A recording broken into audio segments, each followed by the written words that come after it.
Esse é o capítulo sobre a perspectiva protestante tradicional sobre Paulo.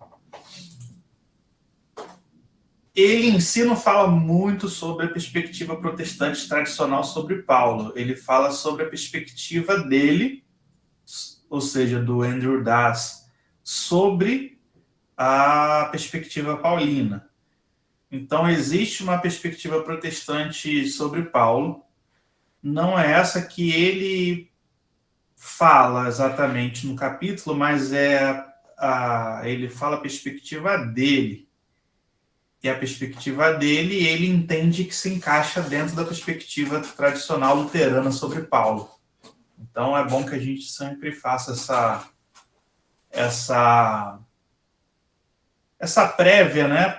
Porque não há uma história da perspectiva protestante tradicional nesse capítulo. Há só ele apresentando uma defesa da perspectiva dele, que é um luterano, sobre a perspectiva paulina, e ele se entende dentro da perspectiva protestante tradicional, ainda que não seja uma apresentação desta, mas da perspectiva pessoal do Andrew Das. Deixa eu continuar aqui. Como é que eu passo?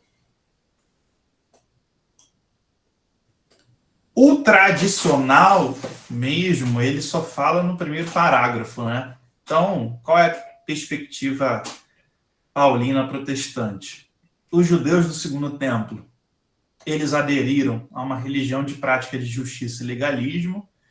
Então, os judeus do Segundo Templo, eles vivem um ritualismo religioso, uma religião templária totalmente centrada nos sacrifícios, e o judaísmo fora ou distante do templo, o judaísmo da sinagoga, ele vive uma prática legalista, ou seja, uma prática de leis extremamente complexas que levam à tentativa deles por essas leis a serem salvos.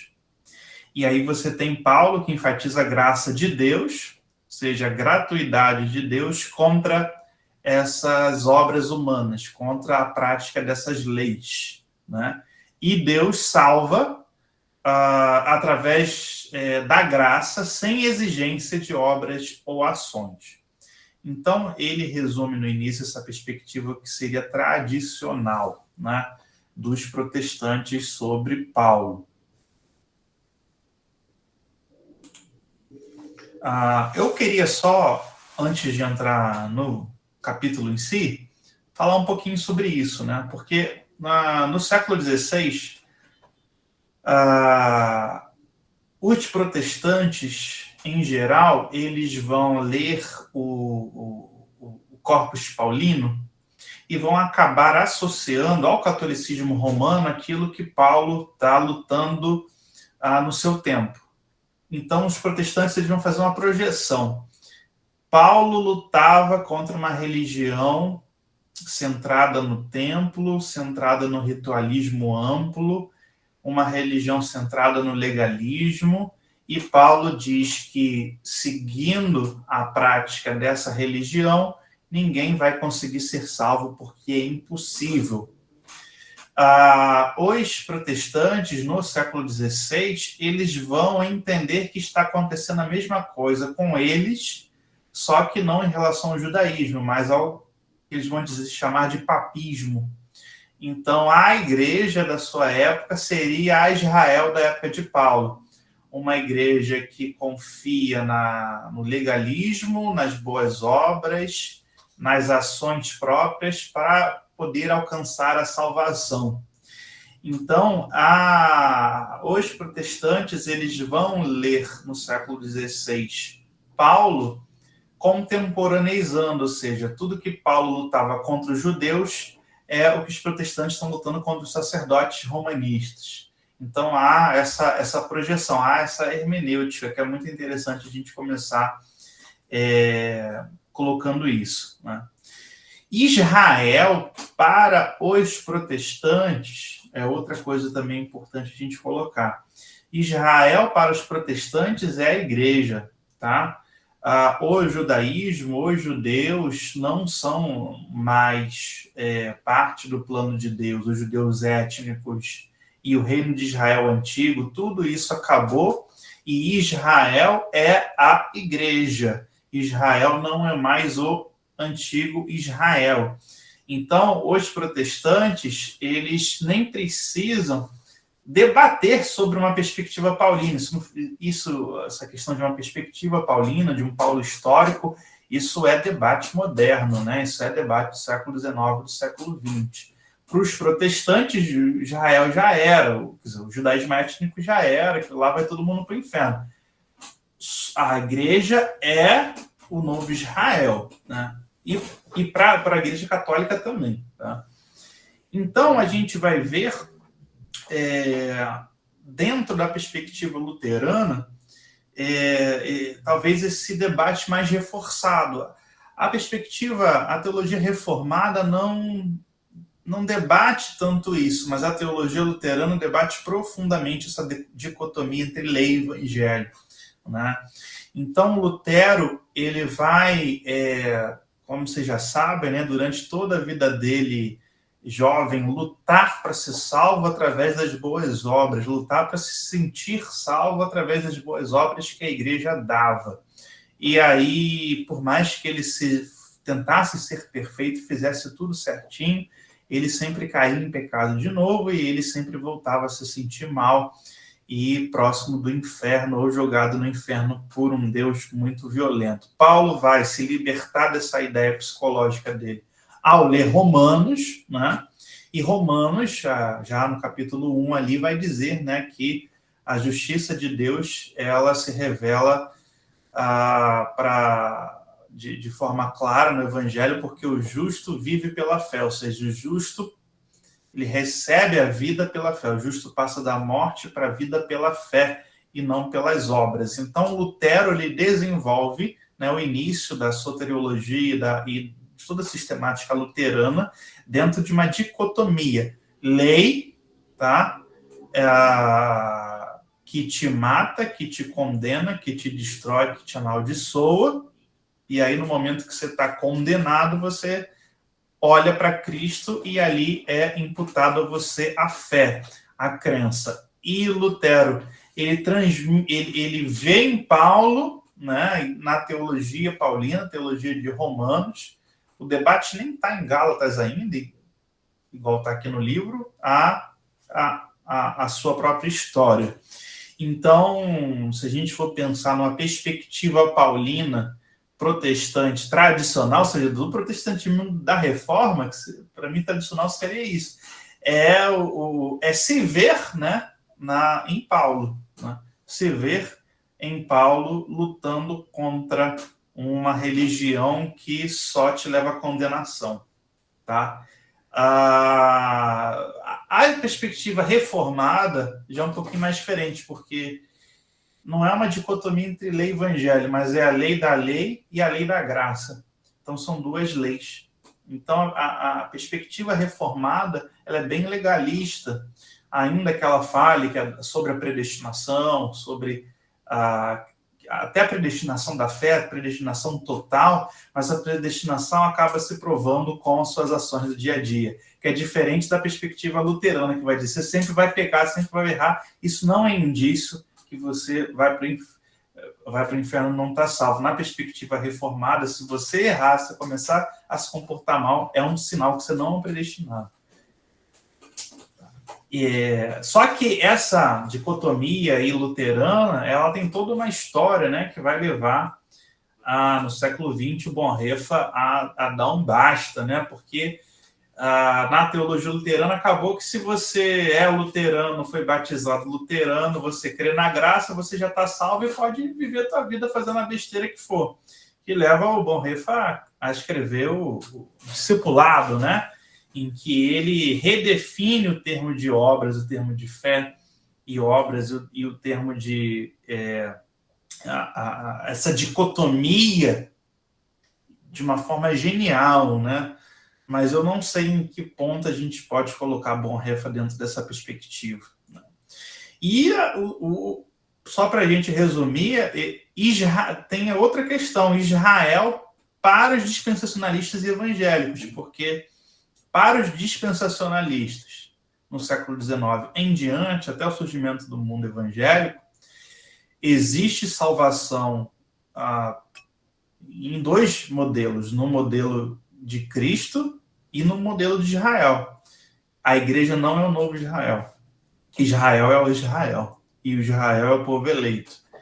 Então ainda tem essa perspectiva, porque quando a gente vai falar uma perspectiva tradicional, você acaba... Tradicional para quem? Tradicional quando? Né?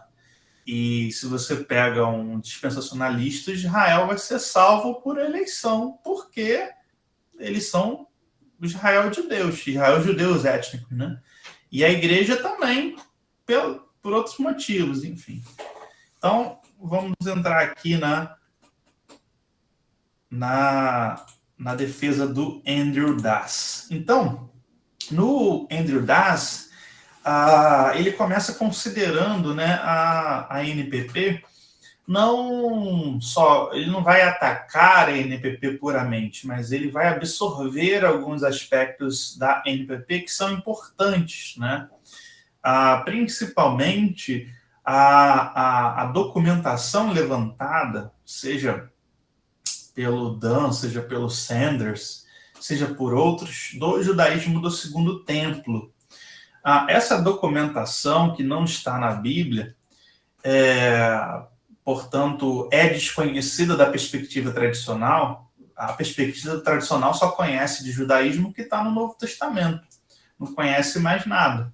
E aí, quando você descobriu os manuscritos do Mar Morto, quando você teve acesso à Septuaginta, quando você teve acesso aos textos sagrados judaicos que são utilizados até hoje por igrejas orientais, isso só acontece no final do século XIX, início do XX, quer dizer, mais no século XX, né? Você descobre que no judaísmo de Qumran, no judaísmo helênico, no judaísmo apocalíptico, que eu ainda não vi, posso estar errado, porque o que eu vi até o momento é uma coisa, mas eu não vi tudo. Parece que a galera não sabe diferenciar judaísmo helênico de judaísmo de Qumran, de judaísmo apocalipse, são três coisas bem diferentes, mas, enfim, dentro desses judaísmos que a perspectiva tradicional, ou seja, qualquer tipo de protestante antes do século XX desconhece, existe alguma perspectiva de graça, né? Esse judaísmo que, vamos botar assim, esse judaísmo do período interbíblico e do século I e II, ele está dialogando com gentios. E esse judaísmo do período interbíblico do século I e II, ele está recebendo gentios. E eu achei até interessante que eles trazem para o debate aqui do livro Zetterholm, que é um autor importante sobre esse tipo de judaísmo. Então, você vai ver documentos que mostram a ação graciosa de Yahvé. Documentos que mostram que há uma forma de Yahvé trazer justificação e salvação, mesmo debaixo do erro do seu povo, né? E aí vai se desenvolver a ideia que vai ser considerada exagerada e atropelada, não só pelo Das, mas pelos outros aqui, o Berkeley, o Zetterholm e o Petrie, né? Que o judaísmo do Segundo Templo é uma religião de graça.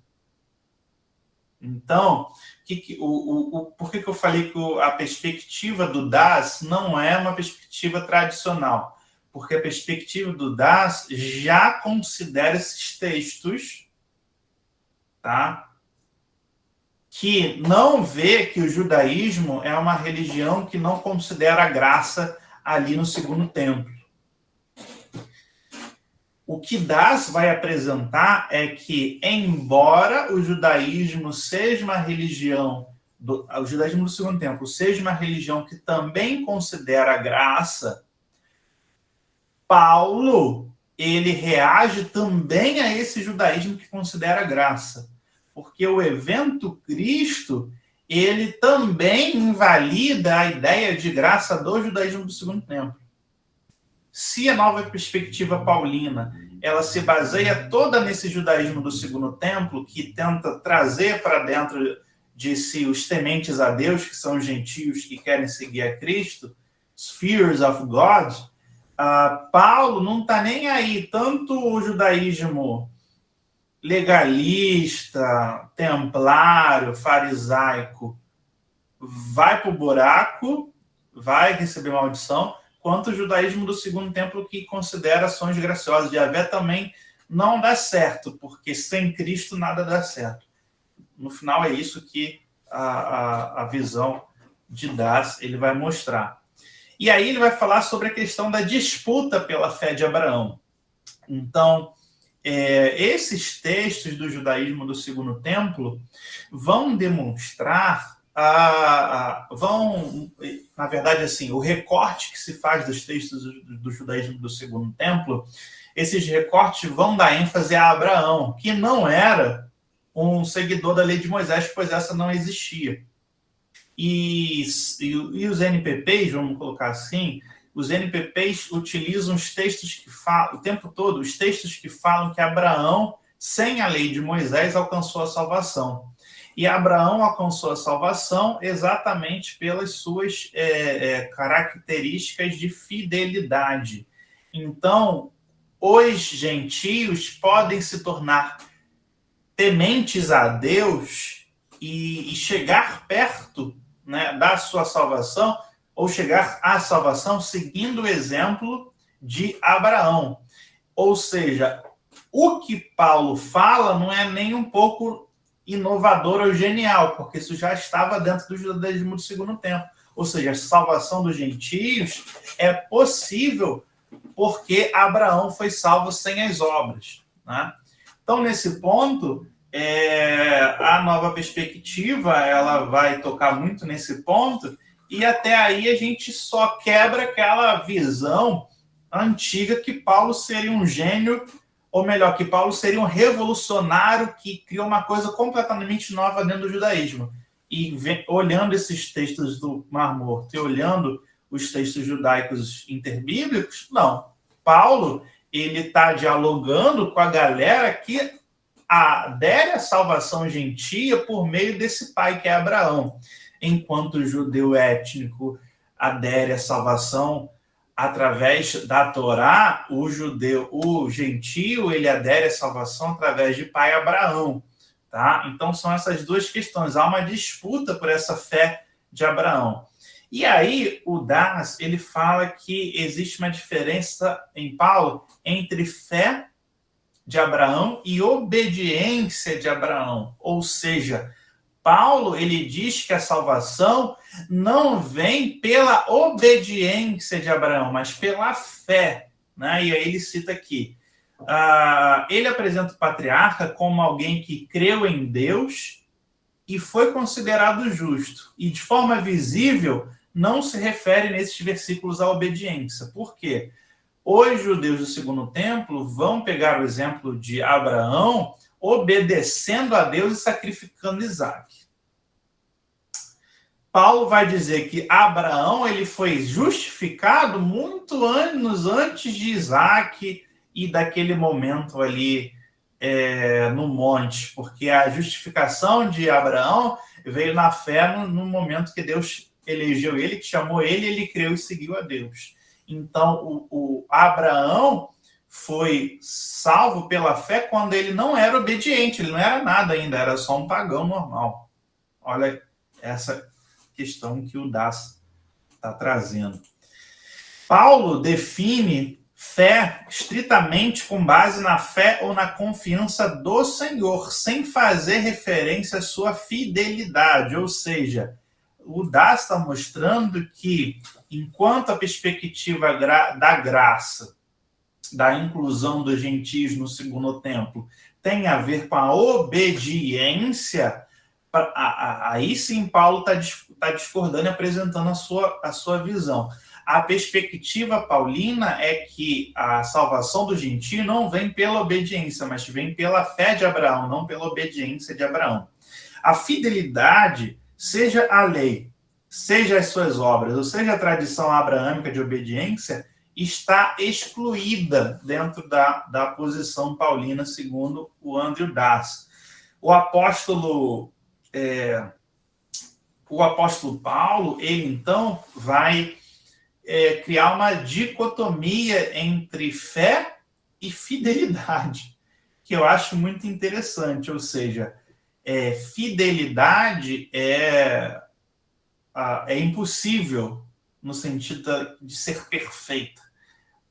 Então, a fidelidade pode falhar, né? Então, a salvação está ligada à fé e não à obediência, à fidelidade. Isso seria um aspecto polêmico, né? Continuando aqui. Outra questão é sobre a descendência. Gentios e judeus, dentro do judaísmo do Segundo Templo, podem ser salvos e unidos pela descendência de Abraão, em Isaac, Jacó, os patriarcas, tudo mais. Mas para Paulo, o descendente de Abraão que traz a salvação ao mundo não é Isaac, é Cristo. Tá? Então, os herdeiros da promessa de Abraão não são aqueles que estão na dimensão étnica, hereditária de Abraão, mas sim na dimensão de fé através de Cristo. Aí abre parênteses aqui. Aqueles que depositam sua fé em Cristo se tornam um com ele e, portanto, desfrutam as promessas que eram feitas a Abraão e seu único descendente, Cristo. Isso também é novo em Paulo e até vai gerar as perseguições dos judeu-cristãos e dos judeus em geral contra ele, né?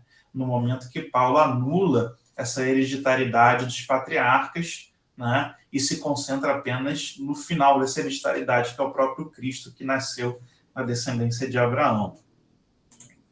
Assim, em Paulo, as ações obedientes não desempenham qualquer papel, pois a lei se baseia no fazer e não na fé.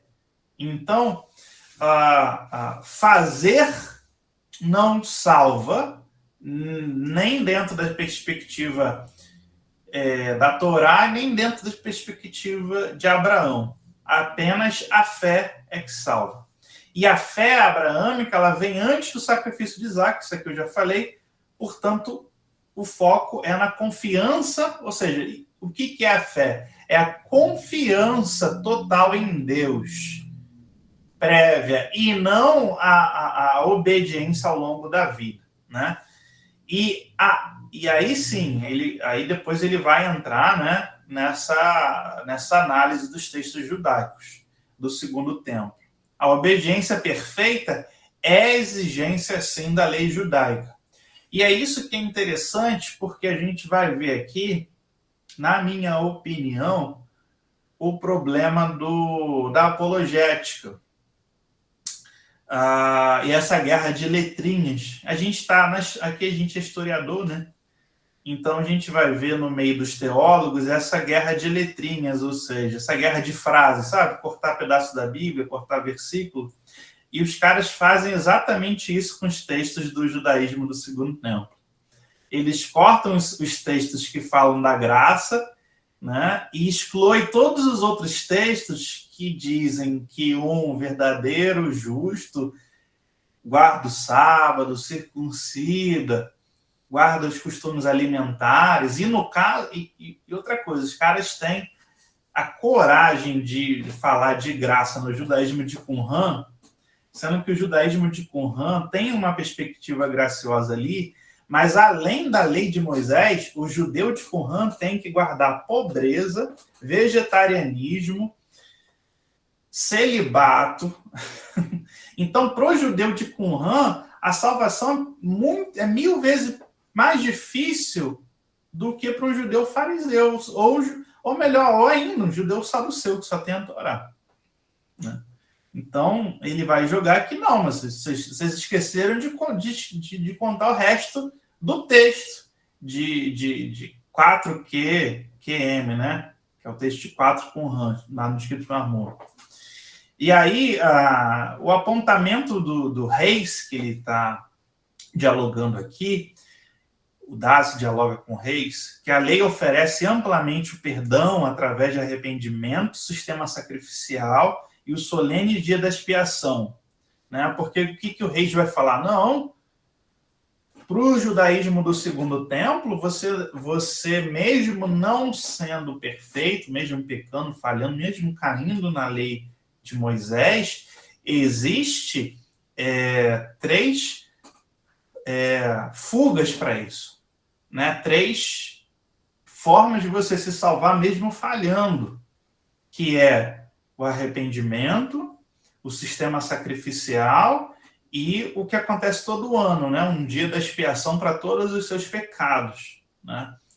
E o Dácio fala, não, isso não condiz com a realidade histórica do debate paulino, né? Por quê? Porque no debate paulino ele vai mostrar o seguinte, lá em Gálatas, né? A lei traz uma maldição escravizadora. Por quê? No momento, a lei diz, aí ele puxa Deuteronômio, né? Paulo puxa Deuteronômio, Dácio puxa Deuteronômio. Se você cai em um aspecto da lei, você cai em todos. Então a lei vai te condenar se você errar, sim, mesmo com o sistema expiatório do templo, tá? E os sacrifícios contínuos, então, que acontecem, são inúteis. Por quê? Porque você vai sempre depender deles. E você vai ter sempre que esperar um dia no ano, talvez, para você ser perdoado. E você vai ter sempre que ter noção da medida do seu pecado, né? Logo, o sacrifício dos animais, como diz Paulo lá, são inúteis porque são eternos e nunca resolve o problema. E aí você tem, então, a necessidade do sacrifício do Cordeiro Perfeito, que é Cristo. Esse pode resolver, porque essa maldição, para quem tropeça em um tio da lei, Jesus Cristo traz sobre si, né? Então, o que Paulo está mostrando é que, seja numa perspectiva sem a graça, seja numa perspectiva do judaísmo do Segundo Templo, que acolhe o pecador, né? Seja da perspectiva lá da época de Cristo, vamos botar assim, que o pecador está ferrado, e o do judaísmo do Segundo Templo, fora de Israel, em que o pecador é acolhido, em ambos é inútil você tentar se salvar pelo sistema sacrificial dos animais tradicional. Só Cristo pode salvar porque ele recebe a maldição sobre si e ele é o sacrifício suficiente para todos, né? Um debate que eu achei interessante aqui e não é levado muito a cabo, mas ele só cita, é que Paulo estaria falando de 2 Israel. O Israel de Deus contra o falso Israel. E o Israel de Deus seria aqueles que são crentes em Cristo Jesus. E o falso Israel seria aquele que é judeus étnico, né? E crê que só há salvação se seguir a lei de Moisés, né? Levando em conta se Paulo realmente está fazendo isso, então para Paulo aquele Israel lá é igual para o protestante e para o católico, já era, e só a igreja é o novo Israel, né? É uma coisa que não as pessoas vão entrar em discordância aqui no debate, tá? Continuando. A pertença étnica é irrelevante para a salvação e o povo eleito de Deus é definido pela sua fé em Cristo. Essa também é outra questão que... porque qual que é a ideia aqui? Para a gente resumir essa parte.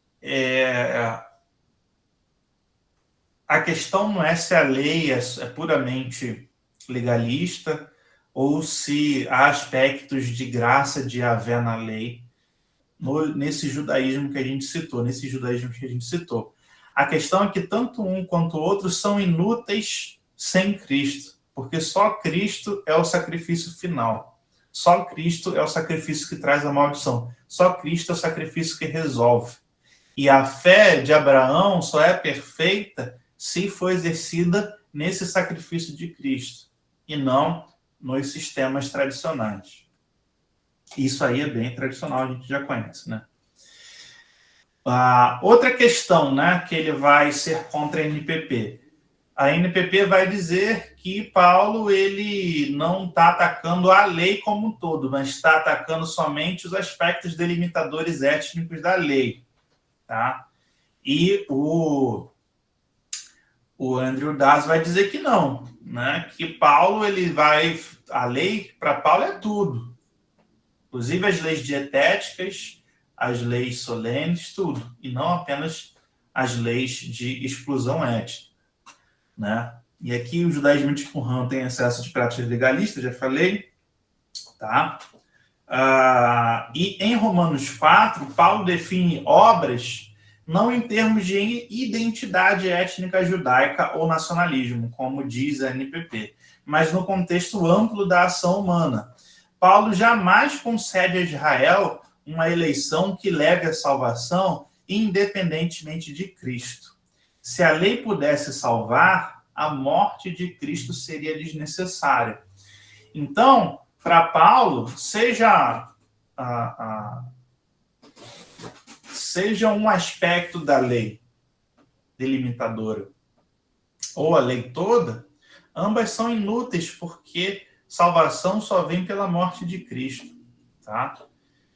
Isso é uma questão que você vê que o James Dunn não responde na réplica que ele faz. Aliás, o James Dunn, na réplica que ele faz, ele não responde nada. Você vê que é uma página só a réplica dele. Diz que está com preguiça, com raiva. Eu não sei. Né? Mas, enfim. O final, né? O final, então, do capítulo...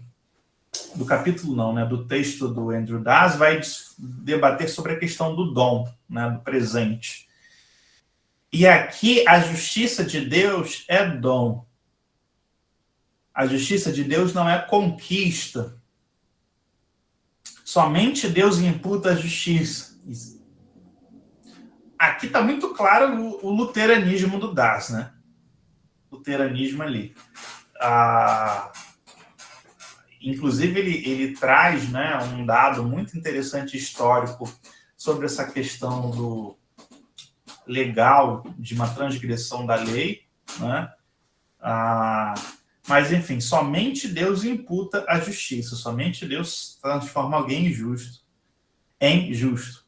Não há como conseguir por conta própria através da lei mosaica.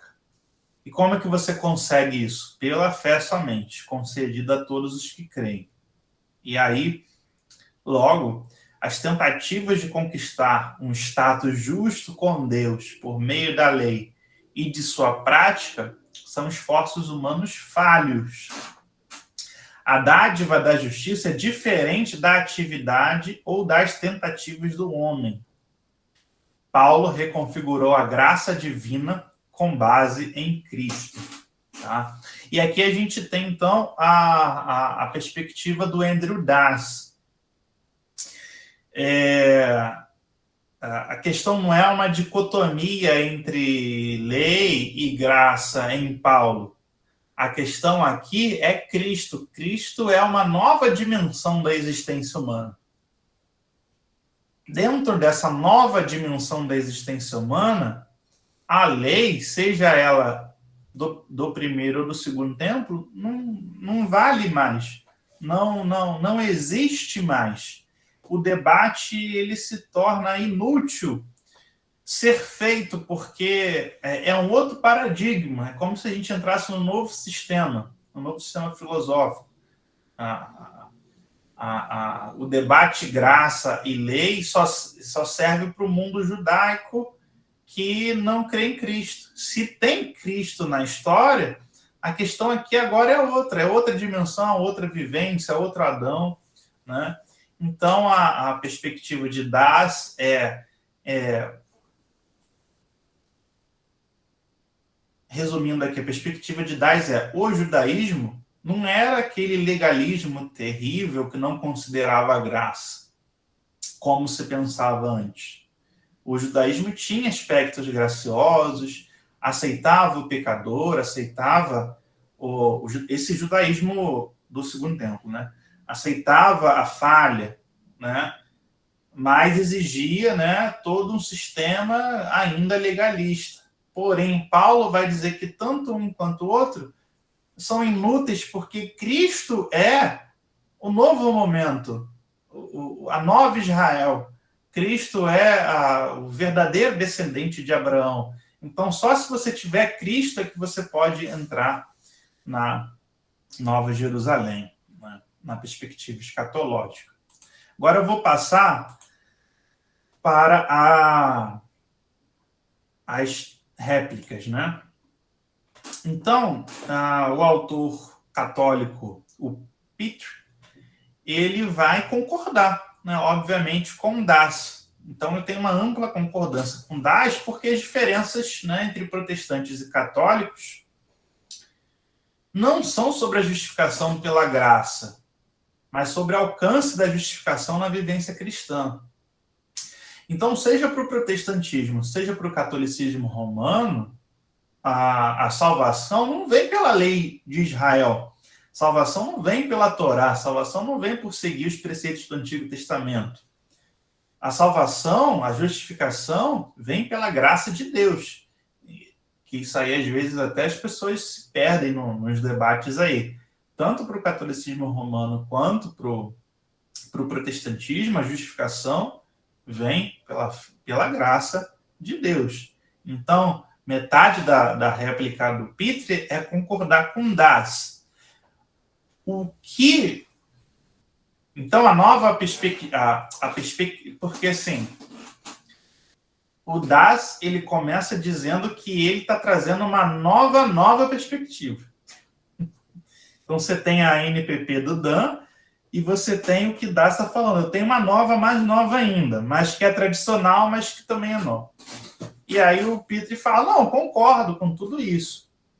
O que eu não concordo é que você, quando trata da vida cristã, esquece de citar alguns textos paulinos que falam da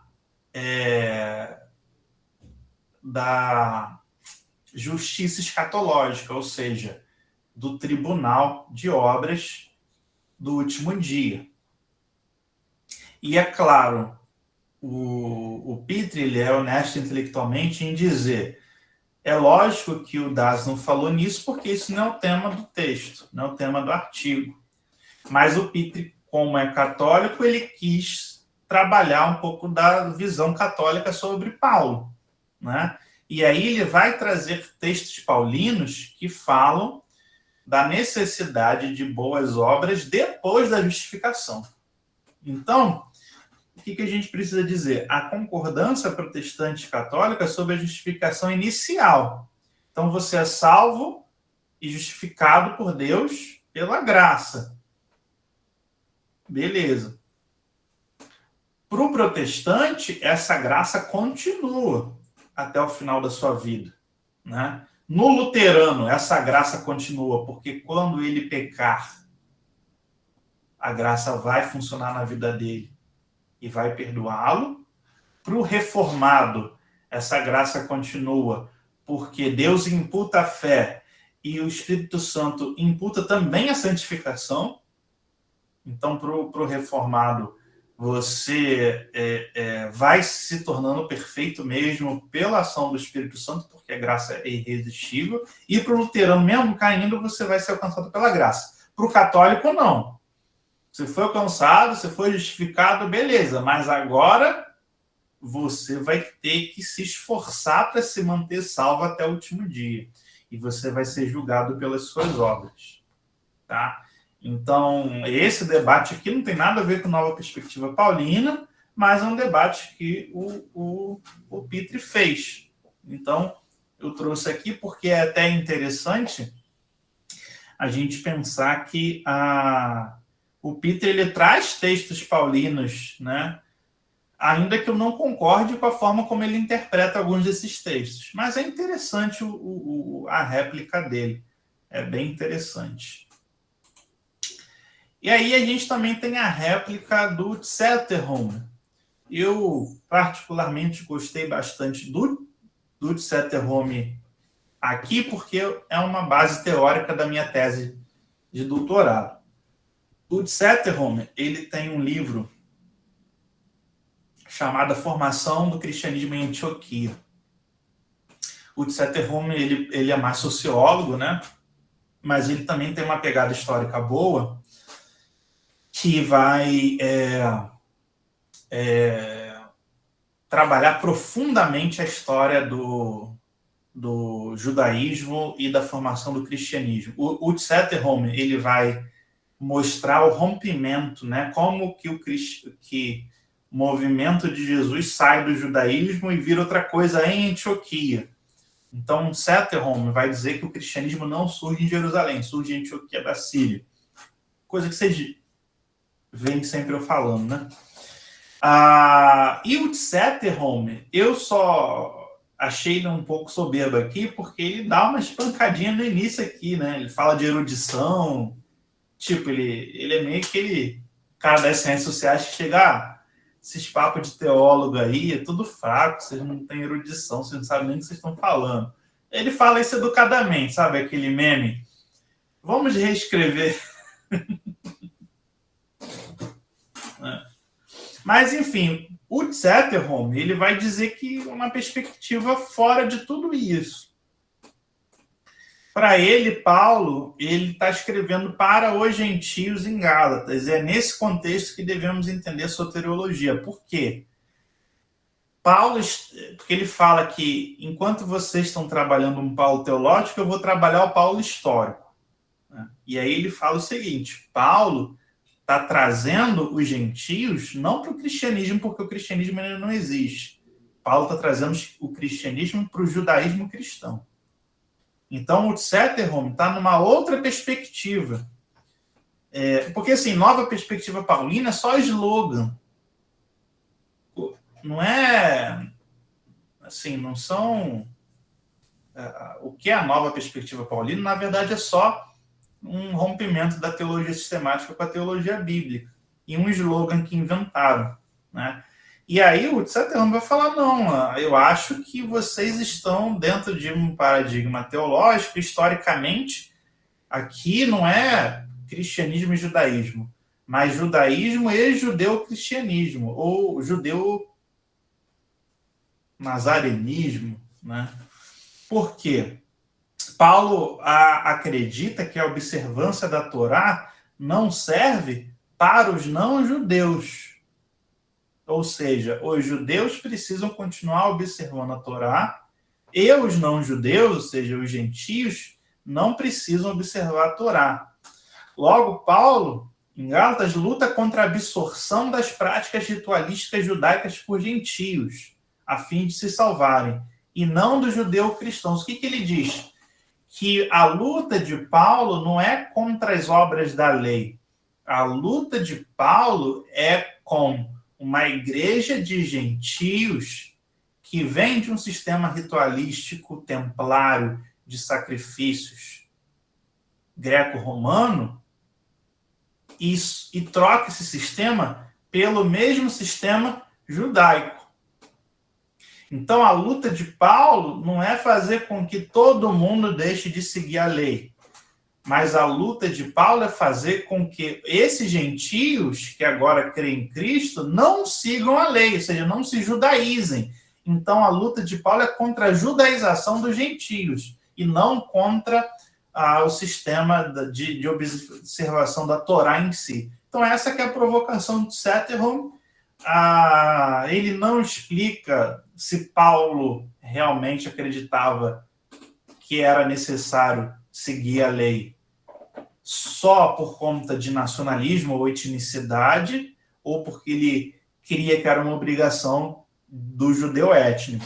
Mas o Zetterholm fala que os textos devem ser interpretados não teologicamente, mas dentro do contexto histórico-social, que é um judeu trazendo tementes a Deus para dentro de um novo judaísmo, que é o judaísmo crente em Cristo. Logo, esses não precisavam seguir a lei, ou seja, evitar um sincretismo do gentio praticando o que ele via lá no mundo greco-romano em modelos judaicos agora. Então, Praxeter Home é essa que é a provocação dele e o texto, né? A réplica do James Dunn, eu não vi nada demais que mereça ser exposto. A réplica do Berkeley é mais concordância e mostrar, né, um pouquinho sobre a questão do judaísmo do Segundo Templo. E a tréplica do Das é também nada importante aqui para a gente, porque eu já não tenho apresentado e ele mesmo já não tem apresentado. É só apenas a sua defesa perante os ataques. Então, concluo.